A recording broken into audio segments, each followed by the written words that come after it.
Ladies and gentlemen, happiness isn't about chasing big dramatic changes. It's about stacking small, consistent wins that make life lighter, brighter, and more enjoyable. The truth is, you don't have to overhaul your world to feel better. You just need 1% more joy today than you had yesterday. That's it. And in this talk, I'm going to share 3 simple, practical happiness hacks that can make that shift possible. Let's be real. Happiness isn't some magical switch you flip on. It's more like a dimmer. You turn it up a little at a time. And the good news, you don't need to crank it to 100 to feel the difference. Just 1% more today than yesterday. That's progress. That's winning.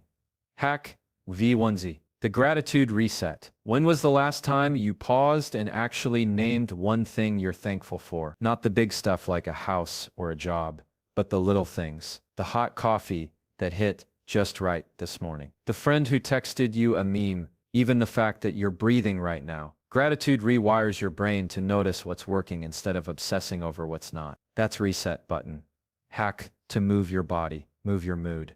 Happiness isn't just in your head, it's in your body. A 2-minute stretch, a quick walk outside, even turning up a song and moving like nobody's watching. Your body releases chemicals that instantly shift your state. You don't have to run a marathon, just take one step, literally. Hack Me 3.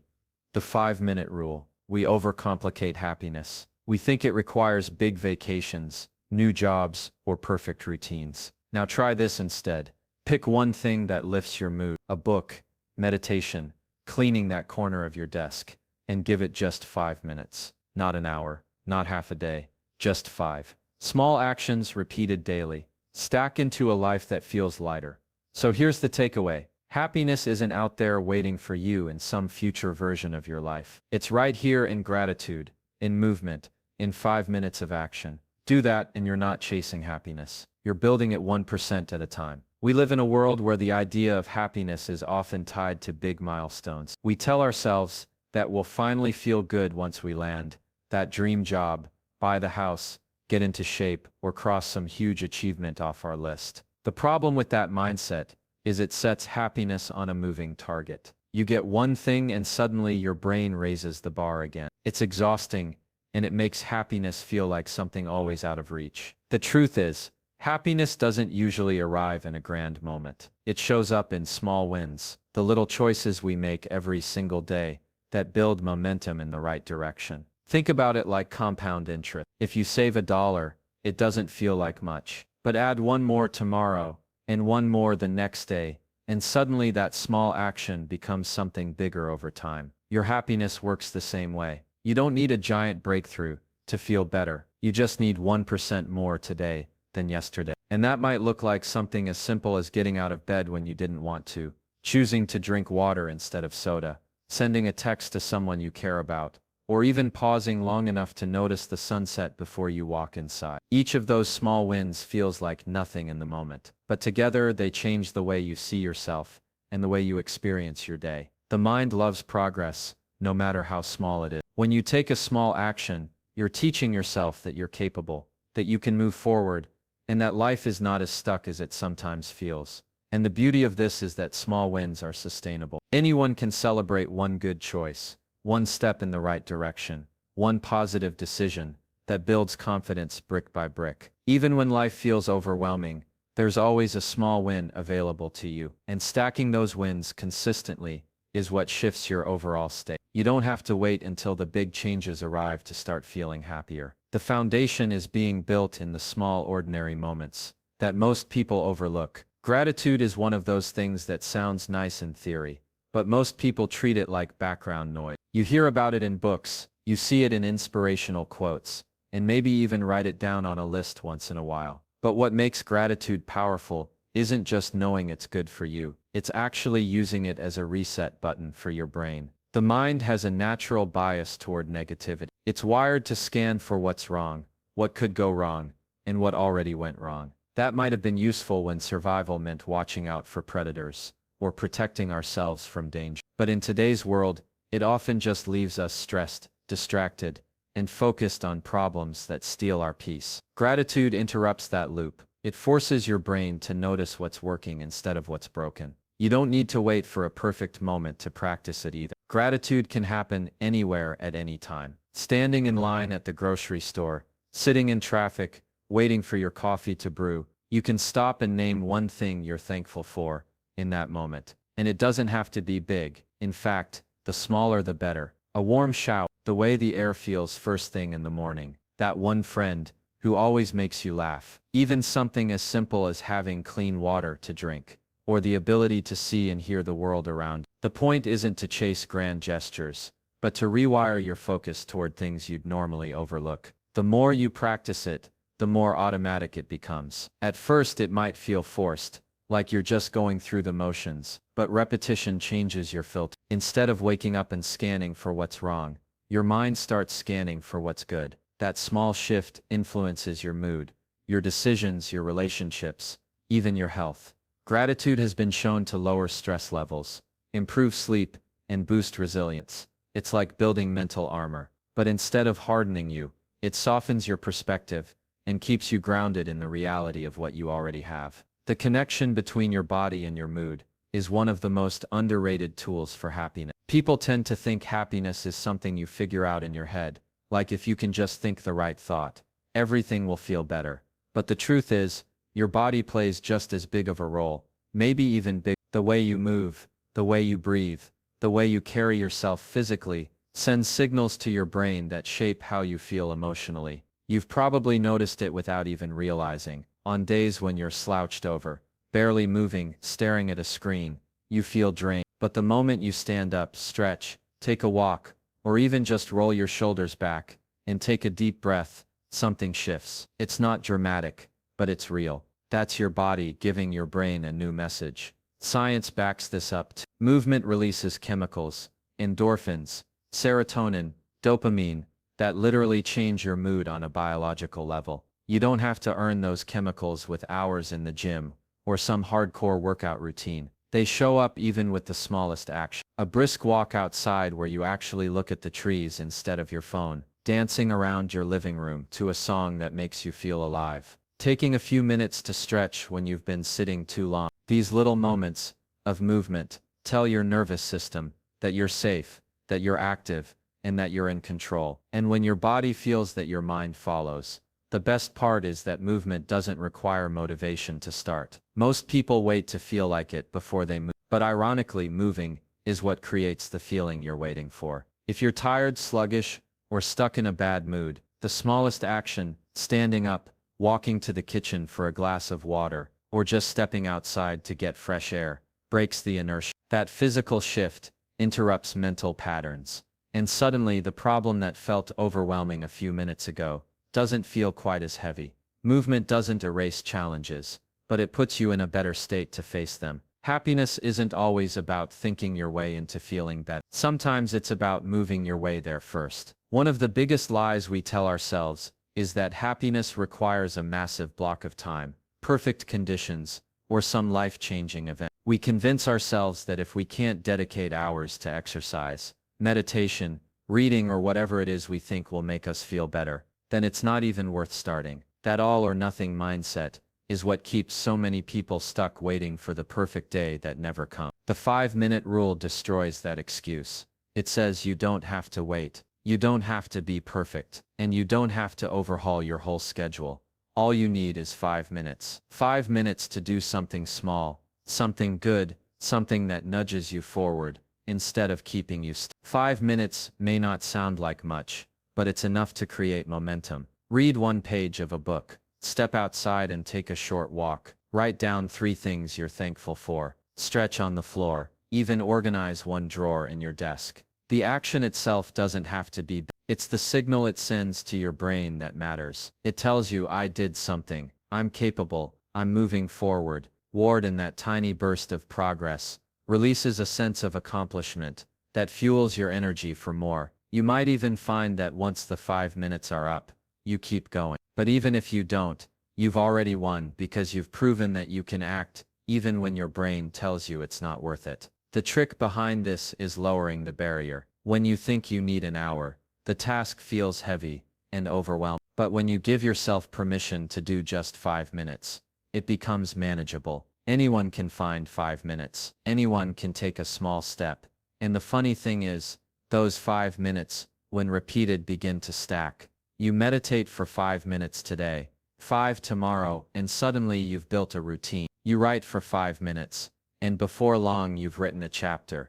It's not about intensity, it's about consistency. The 5-minute rule takes away the pressure of perfection and replaces it with progress, and progress, no matter how small, is the foundation for lasting happiness. A huge source of unhappiness comes from putting energy into things we have no control over. We replay conversations in our head, wishing we had said something different. We scroll through the news, feeling helpless about events happening across the world. We compare ourselves to people online and get frustrated about outcomes we can't influence. That constant focus on what's outside our control is like pouring water into a bucket with holes. It drains us without ever filling up. The truth is, the fastest way to feel lighter is to redirect attention back to the things you can actually do something about. It doesn't mean ignoring reality or pretending problems don't exist. It means separating what's within your hands from what isn't, and choosing to invest your energy where it will actually make a difference. Think about it.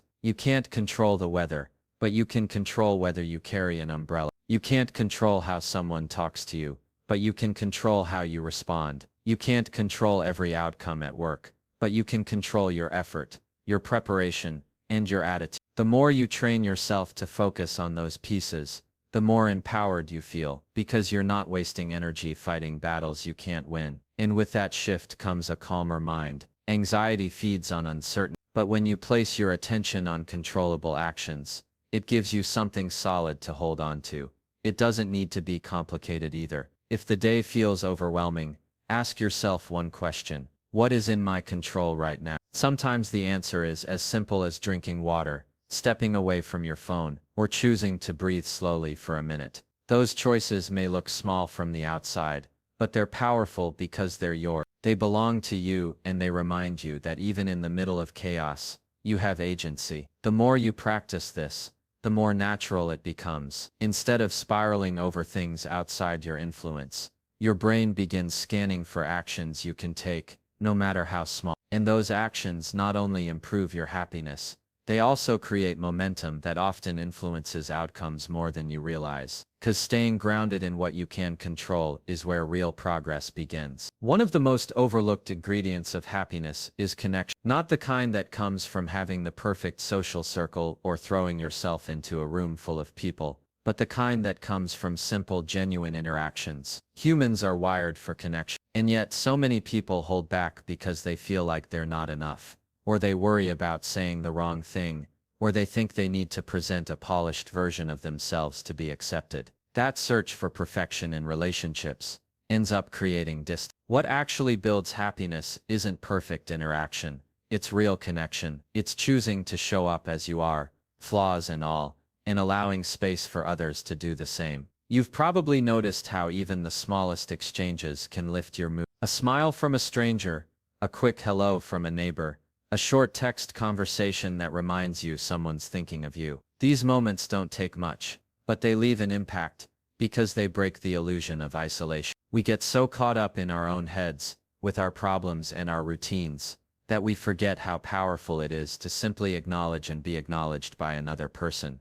Connection doesn't have to be deep to matter, it just has to be genuine. It's also important to realize that perfection often kills connection before it starts. When you're trying to craft the perfect response, look perfect, or act perfectly composed, you're not really present. You're performing, and people can sense that. What draws others to you is honesty, not flawlessness. The laugh that comes out too loud, the awkward comment, the moment you admit you're having a rough day, those are the things that make you human. And being human is what others actually relate to. Real bonds are formed when walls come down, not when they're stacked higher. Connection doesn't always require hours of time or huge effort. It might be sitting with someone you love, without distractions, giving a compliment you were thinking but almost didn't say, or asking a coworker how they're really doing, instead of rushing past with a quick fine. These small acts remind both you and the other person that you're not alone, and that reminder is one of the most reliable pathways to happiness. The way you talk to yourself shapes more of your happiness than most people realize.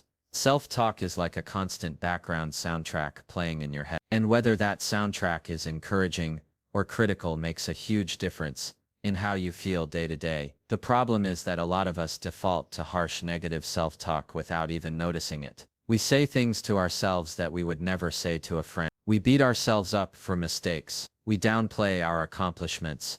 And we carry around this subtle voice that keeps telling us we're behind, we're not enough, or we should be doing more. That voice creates stress, shame, and a constant sense of pressure that eats away at happiness. Upgrading your self-talk doesn't mean lying to yourself or pretending everything is perfect. It means choosing words that actually support you instead of tearing you down. One of the simplest shifts is changing "I have to" into "I get to." It sounds small, but it reframes responsibility into opportunity. "I have to go to work" becomes "I get to go to work," which reminds you that not everyone has a job and yours provides stability. "I have to work out" becomes "I get to work out," which reframes it as a privilege to move your body instead of a punishment. That small language shift moves you from a place of burden to a place of gratitude, and that change in perspective lightens the load you carry. Another part of upgrading self-talk is noticing when you're spiraling into criticism and intentionally interrupting it. Instead of letting "I'm terrible at this" repeat in your head,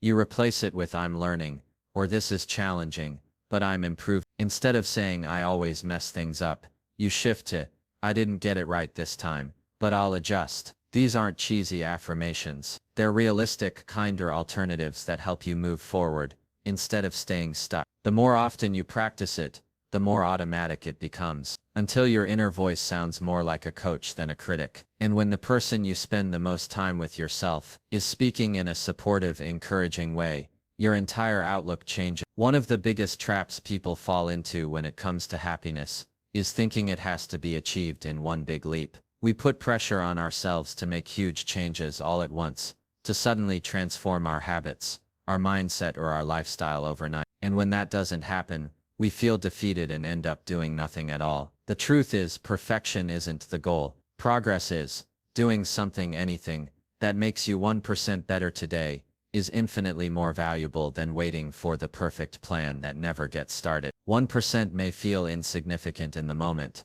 but over time it becomes the difference between staying stuck and moving forward. Think about how small actions compound. Reading one page doesn't make you a scholar, but one page a day turns into 30 by the end of the month. Taking a short walk doesn't make you an athlete, but consistent walks improve your health in ways you barely notice until you look back. Smiling at one person doesn't transform the world, but it shifts the energy of your interaction. And maybe happiness grows the same way, incrementally, consistently, quietly building on itself, until one day you realize you're living with a lighter heart than before. The idea of 1% is powerful, because it lowers the pressure.